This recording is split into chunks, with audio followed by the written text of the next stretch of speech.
My name is Emily, and I've been married to Jake, 35M, for 7 years. We met at a charity event for a local animal shelter where we were both volunteers. I had always been passionate about animal welfare, having grown up with rescue dogs, and Jake seemed to share that passion. He was there with his company, which had sponsored the event. Jake appeared to be the perfect guy, kind, successful, and devoted to helping others. I remember that day vividly. I was helping set up the silent auction when I accidentally knocked over a vase of flowers. Jake rushed over to help me clean up the mess, and we ended up talking for hours. He told me he was a widower, having lost his wife Sarah to breast cancer 3 years before we met. Jake spoke about Sarah with such tenderness and respect, it made my heart ache for him.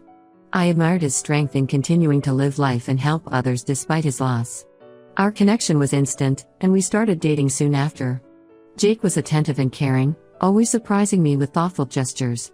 He'd leave little notes in my lunch bag or send flowers to my workplace just because. I fell for him hard, and we got married after dating for 2 years. Our wedding was a beautiful, intimate affair. Jake's family welcomed me with open arms, especially his sister Megan, 38F, who became like a sister to me too. Jake's mother, Karen, 65F, told me how happy she was that Jake had found love again after losing Sarah. The way Jake's family embraced me made me feel like I truly belonged. After the wedding, our life together was great.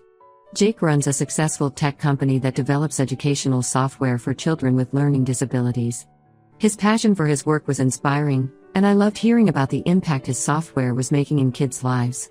I work as a pediatric nurse, so we both shared a love for helping children in our own ways. We bought a beautiful house in the suburbs, complete with a big backyard for the rescued dogs we planned to adopt. We even set up a room that could easily be converted into a nursery, as we were thinking about starting a family of our own.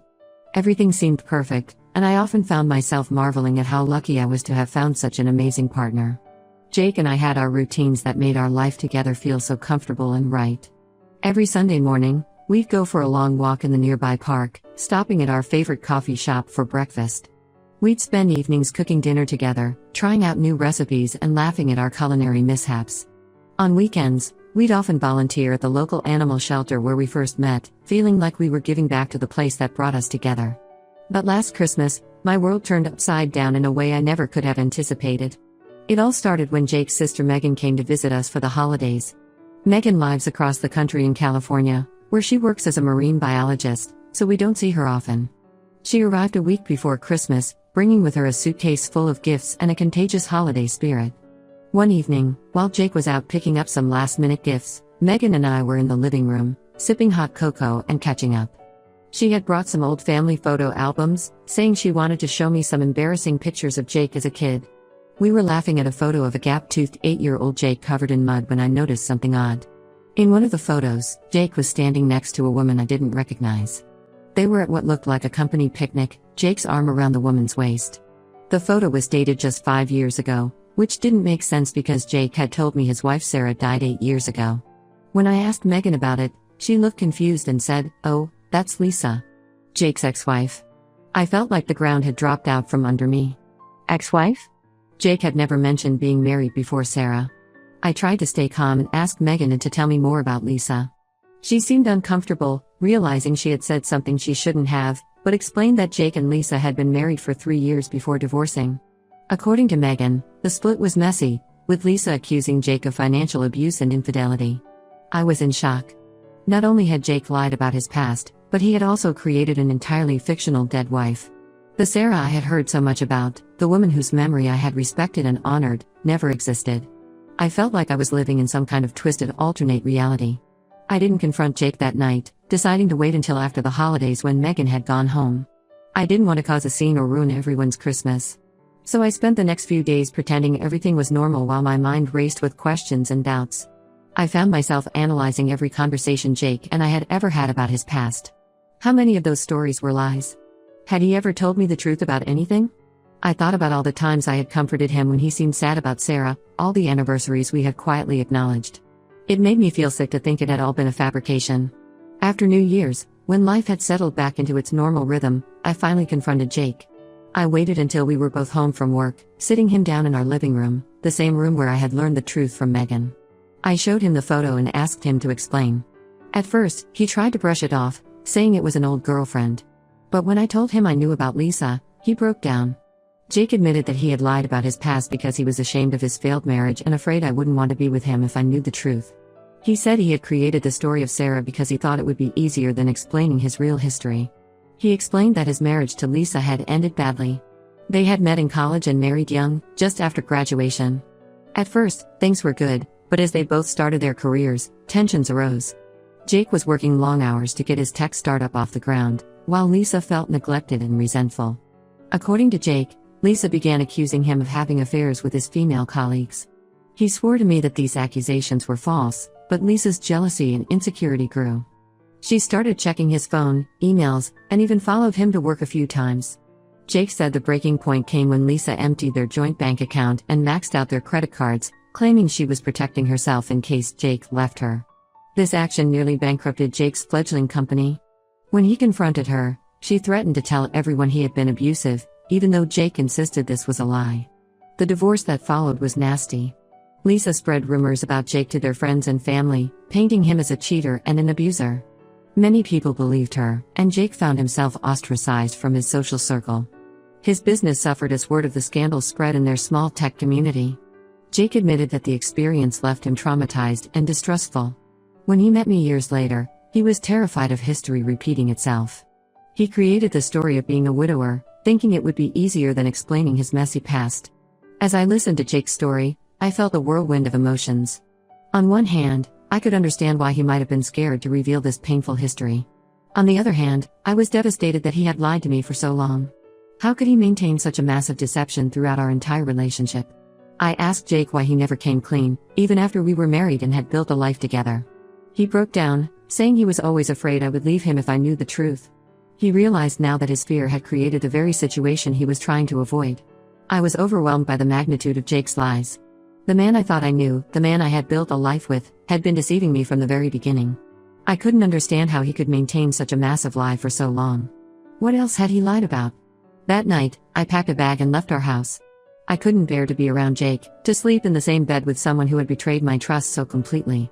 I went to stay with my best friend, Rachel, 33F, who had always been there for me through thick and thin. As I lay awake in Rachel's guest room that night, I couldn't stop the flood of memories that washed over me. I thought about our first date, when Jake had told me about losing Sarah and how it had changed his perspective on life. I remembered comforting him on what he said was Sarah's birthday, holding him as he cried. All of it had been a lie. The next few weeks were a blur. I took some time off work, unable to focus on my patients when my own life was in such turmoil. Jake called and texted constantly, begging me to come back, promising to tell me the whole truth and work on our relationship. But I didn't know if I could ever trust him again. Rachel was my rock during this time. She listened patiently as I cycled through anger, sadness, and confusion. She never judged, never pushed me to make a decision one way or the other. She just provided a safe space for me to process my emotions. It's been a month now, and I'm still trying to figure out what to do. Part of me wants to believe Jake's explanation and give our marriage another chance. We had built a life together, and despite everything, I still love him. But another part of me can't get past the years of deception. How can I ever trust anything he says again? I'm torn between my love for Jake and my anger at his betrayal. I don't know if our marriage can survive this, but I'm not ready to give up just yet. I've asked Jake to give me some space while I decide what to do next. In the meantime, I'm trying to focus on my work and spending time with friends who support me. I never thought I'd be in this situation, questioning my entire relationship and the man I thought I knew so well. The future I had envisioned, the family we were planning to start, the life we were building together, now seems like a distant dream. I find myself wondering if any of it was real, or if it was all built on a foundation of lies. Any advice or similar experiences would be greatly appreciated. How do I move forward from here? Can a relationship recover from such a profound breach of trust? I feel lost and unsure, caught between the life I thought I had and the uncertain reality I now face. Update 1, it's been 2 months since my last post, and a lot has happened. First, I want to thank everyone for their support and advice. Your comments helped me gain perspective and gave me the strength to confront this situation head-on. After much soul-searching and several long talks with my closest friends, I decided to give Jake one last chance to explain himself fully. I agreed to meet him at a neutral location, a quiet cafe we used to frequent when we first started dating. It was a place filled with happy memories, which now felt bittersweet given the circumstances. When I arrived, Jake was already there, looking nervous and disheveled. It was clear he hadn't been sleeping well. His usual well-groomed appearance was replaced by stubble and dark circles under his eyes. As soon as I sat down, he launched into a long, detailed explanation of his past. Jake revealed that his marriage to Lisa had been more complicated than he initially let on. They had met during their sophomore year of college. Jake was studying computer science, and Lisa was majoring in business. They bonded over their shared ambition and drive to succeed. Their relationship progressed quickly, and they married just after graduation, despite concerns from their families that they were too young. At first, things were good. They were young, in love, and excited about building a life together. Jake started working on his tech startup idea, while Lisa got a job at a marketing firm. But as Jake's startup began to take off, the long hours and stress started to take a toll on their relationship. Jake was often at the office late into the night, working weekends, and constantly thinking about his business. Lisa, feeling neglected, started to resent Jake's dedication to his work. According to Jake, this is when Lisa's accusations of infidelity began. At first, it was just offhand comments about how much time he spent with his female co-founder. But as time went on, the accusations became more frequent and more serious. Lisa started checking his phone, reading his emails, and even followed him to work a few times. Jake swore to me that these accusations were false, that he had never been unfaithful to Lisa. But her jealousy and insecurity grew, creating a toxic environment in their home. He said he suggested couples therapy, but Lisa refused, insisting that he was the problem, not her. The breaking point came when Jake's company secured its first round of significant funding. He had been ecstatic, ready to celebrate this milestone with Lisa. But when he got home that night, he found that Lisa had emptied their joint bank account and maxed out their credit cards. She claimed she was protecting herself in case Jake left her for one of his co-workers. This action nearly bankrupted Jake's fledgling company. When he confronted her, Lisa became hysterical, threatening to tell everyone that he had been abusive. Jake insisted to me that this was a lie, that he had never laid a hand on Lisa or abused her in any way. The divorce that followed was nasty. Lisa followed through on her threats, spreading rumors about Jake to their friends and family. She painted him as a cheater and an abuser, and many people believed her. Jake found himself ostracized from his social circle. Even some of his oldest friends turned their backs on him. His business suffered as word of the scandal spread in their small tech community. Investors pulled out, and potential clients were wary of working with someone accused of such behavior. Jake said he almost lost everything he had worked for. As I listened to Jake's story, I felt a mix of emotions. On one hand, I could understand why he might have been scared to reveal this painful history. The trauma of going through such a public and messy divorce could certainly leave deep scars. On the other hand, I was still angry and hurt that he had lied to me for so long. I asked Jake why he never came clean, even after we were married and had built a life together. He broke down, saying he was always afraid I would leave him if I knew the truth. He realized now that his fear had created the very situation he was trying to avoid. Jake also revealed that the idea of creating a deceased wife came from a grief support group he had attended after his divorce. He had gone there hoping to find ways to cope with the loss of his marriage and reputation. Listening to the stories of widows and widowers, he found himself envying their ability to remember their lost loves with fondness, without the bitterness and anger he felt towards Lisa. That's when he came up with the idea of Sarah. He created a narrative of a loving marriage cut short by tragedy, a story that would elicit sympathy rather than suspicion or judgment. When he met me, he said he had initially planned to tell me the truth once we got serious, but as time went on, the lie became too big to take back. After our talk, I felt emotionally drained but also somewhat relieved to finally know the whole truth. I told Jake I needed more time to process everything and decide what this meant for our future. In the weeks that followed, I did a lot of thinking and some investigating of my own. I reached out to Megan, Jake's sister, to corroborate his story. She confirmed the broad strokes of what Jake had told me, adding that the divorce had been hard on their whole family. Megan said she had always felt guilty for not being more supportive of Jake during that time, as she had initially believed some of Lisa's accusations. I also made the difficult decision to contact Lisa. It took some time to track her down, but I finally managed to speak with her on the phone. Our conversation was tense, but revealing. While Lisa didn't retract her accusations against Jake, she did admit that she had been struggling with mental health issues during their marriage and may have overreacted to some situations. She said she had since gotten help and regretted how things had ended with Jake. This conversation left me with mixed feelings.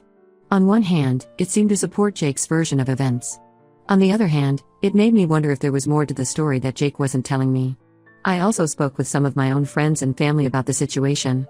My parents, who had always adored Jake, were shocked by the revelation. They advised caution but also reminded me of how happy Jake had made me over the years. My friend Rachel, ever the pragmatist, suggested that while Jake's lie was enormous, his behavior throughout our marriage had been consistently loving and trustworthy. After gathering all this information, I'm still conflicted. Jake's actions are somewhat more understandable in light of his past trauma, but the fact remains that he lied to me for years. I'm struggling to reconcile the man I fell in love with and the man who could maintain such a significant deception. For now, Jake and I have agreed to try marriage counseling. We've had 2 sessions so far with Dr. Anderson, a therapist specializing in couples dealing with trust issues. The sessions have been emotionally challenging, but I feel like we're finally communicating honestly. In our last session, Dr. Anderson asked us to discuss our fears, both past and present. Jake opened up about his fear of abandonment and how the experience with Lisa had left him terrified of being hurt again. I shared my fear of being deceived, of not being able to trust my own judgment. I'm not sure if our marriage will survive this, but I want to give it one last try before making any final decisions. Jake has moved out of our house temporarily, giving me the space I asked for. We're taking things day by day, trying to rebuild the trust that was shattered by Jake's lies. I'll keep you updated on how things progress. Thank you again for all your support during this difficult time. It's been a comfort to know that I'm not alone in dealing with such a complex and painful situation. Update 2. It's been another 3 months since my last update, and I wanted to share the latest developments in my situation with Jake. We've been attending marriage counseling regularly with Dr. Anderson, and it's been an emotional roller coaster. Our sessions have been intense, often leaving both Jake and me emotionally drained. But they've also been enlightening, helping us unpack years of hidden emotions and unspoken fears. During one particularly intense session, Jake revealed that his fear of abandonment stemmed from his childhood. His father had left the family when Jake was just 10 years old, disappearing without explanation. Jake shared how he'd spent years hoping his father would return, checking the mail every day for a letter or a postcard. But his father never reached out, leaving a wound that never fully healed. This revelation helped me understand Jake's actions better. The combination of his childhood abandonment and the trauma from his divorce with Lisa had created a perfect storm of insecurity and distrust. While this insight didn't excuse his lies, it did help me empathize with his fears. Dr. Anderson has been working with us on rebuilding trust, but it's a slow process. We've been doing exercises where Jake has to be completely honest about his day, sharing even small details he might normally keep to himself. I've been working on expressing my doubts and fears openly, rather than letting them fester. Some days, I feel like we're making progress. Jake has been more open and vulnerable than I've ever seen him. He's shared stories from his past that he'd previously kept hidden, like the time he almost lost his company after the divorce, or the depression he fell into when his friends turned their backs on him. Other days, I find myself questioning everything Jake says or does. A late night at work makes me wonder if he's really at the office. A text message from an unknown number sends my mind spiraling with suspicion. It's exhausting, and sometimes I wonder if I'll ever be able to trust fully again. About a month ago, we had a breakthrough of sorts. Jake suggested we take a trip to his hometown to visit his mother, Karen. He wanted me to hear about his past from someone who had been there through it all. I was hesitant at first, but eventually agreed. The visit was eye-opening. Karen welcomed me warmly, and it was clear she had no idea about the turmoil in our marriage. She spent hours sharing stories about Jake's childhood and his relationship with Lisa. She showed me old photos and even some of Jake's childhood journals. It was strange but touching to see this side of my husband that I'd never known before. Karen confirmed much of what Jake had told me about his divorce from Lisa. She described how devastated Jake had been, how he'd struggled to rebuild his life and business afterward. She also shared her own guilt about not seeing the signs of trouble in Jake's first marriage, and how she'd vowed to be more supportive of him in the future. Hearing these stories from Karen helped me see Jake in a new light. I could see the scared, hurt man behind the lies, the one who had been so afraid of losing love again that he'd created an elaborate fiction to protect himself. However, the trip also brought up new questions. While we were there, we ran into one of Jake's old friends from high school, Tom, 36M. Tom mentioned something about Jake's wild college days, which Jake quickly brushed off. When I asked about it later, Jake became evasive, saying it was nothing important. This incident has left me wondering if there are still things Jake isn't telling me. While I understand he can't be expected to share every detail of his past, given recent events, any hint of secrecy makes me uneasy. We're continuing with our counseling, and I'm trying to keep an open mind. Jake has been making efforts to be more transparent, sharing his work schedule with me and being more open about his feelings. He's even started a journal, at Dr. Anderson's suggestion, to work through his emotions and fears. But rebuilding trust is hard, and there are still moments when I find myself doubting him. Sometimes, I catch myself checking his phone when he's in the shower or feeling a pang of suspicion when he mentions a new colleague at work. I hate feeling this way, but I don't know how to stop. For now, I'm taking things one day at a time. We're still living separately, but we've started having dinner together a few times a week. It's a small step, but it feels like progress.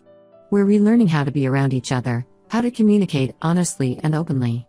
I'm grateful for the support I've received from this community. Your advice and shared experiences have been a lifeline during this difficult time.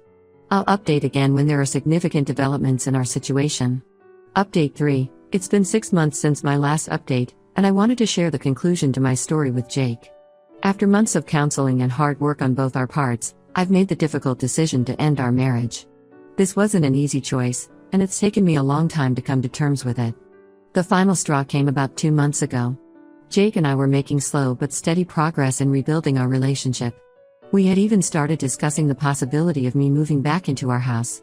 Then, out of the blue, I received an email from a woman named Carrie, 30F. Carrie claimed she had a brief relationship with Jake 3 years ago, well into our marriage. She said she had just found out Jake was married and felt I deserved to know the truth. She provided dates and details that seemed to check out, including mentions of business trips Jake had taken that I remembered. When I confronted Jake, he initially denied everything. But as I pressed him with the information Carrie had shared, he finally broke down and admitted it was true. He swore it was a one-time mistake, that he'd been drunk and feeling insecure about our relationship at the time. This new betrayal was too much for me to bear. All the progress we'd made, all the trust we'd been trying to rebuild, came crashing down in an instant. I realized that no matter how much I wanted to believe in Jake, I could never fully trust him again. I spent the next week in a daze, alternating between anger and profound sadness. I reached out to Dr. Anderson for an emergency session, trying to process this new information. She helped me see that while Jake's past traumas might explain his behavior, they didn't excuse it. After much soul-searching and long conversations with my closest friends and family, I made the decision to file for divorce. When I told Jake, he begged me to reconsider, promising to do anything to save our marriage. He offered to go to more intensive therapy, to take a lie detector test, anything to prove he could be trusted. But I knew in my heart that it was over. The man I thought I married never really existed. The Jake I fell in love with was a carefully crafted persona, designed to hide his true self. I realized I couldn't spend the rest of my life wondering what other secrets he might be keeping. The divorce process has been difficult, but I'm surrounded by a strong support system of friends and family. My parents have been incredibly supportive, reminding me that I deserve honesty and trust in my relationships. Rachel has been my rock, providing a shoulder to cry on and a voice of reason when I start to doubt my decision. I've also started seeing a therapist on my own to work through my feelings and learn how to trust again in the future. It's a slow process, but I'm starting to feel more like myself again. As for Jake, last I heard, he'd moved out of state to start fresh. Part of me hopes he gets the help he needs to deal with his issues. Despite everything, I don't wish him ill. But mostly, I'm focused on healing and moving forward with my own life. This experience has taught me a lot about the importance of honesty in relationships and trusting my instincts. While I'm sad that my marriage ended this way, I'm also hopeful for the future. I know now that I deserve a relationship built on trust and mutual respect. I've started to rediscover parts of myself that I had neglected during my marriage. I've taken up painting again, something I used to love but had put aside. I'm planning a solo trip to Europe, something I've always wanted to do. It's scary to think about starting over at 32, but it's also exciting. Thank you to everyone who's followed my story and offered support along the way. Your kindness and advice have been invaluable during this challenging time. Here's to new beginnings and brighter days ahead.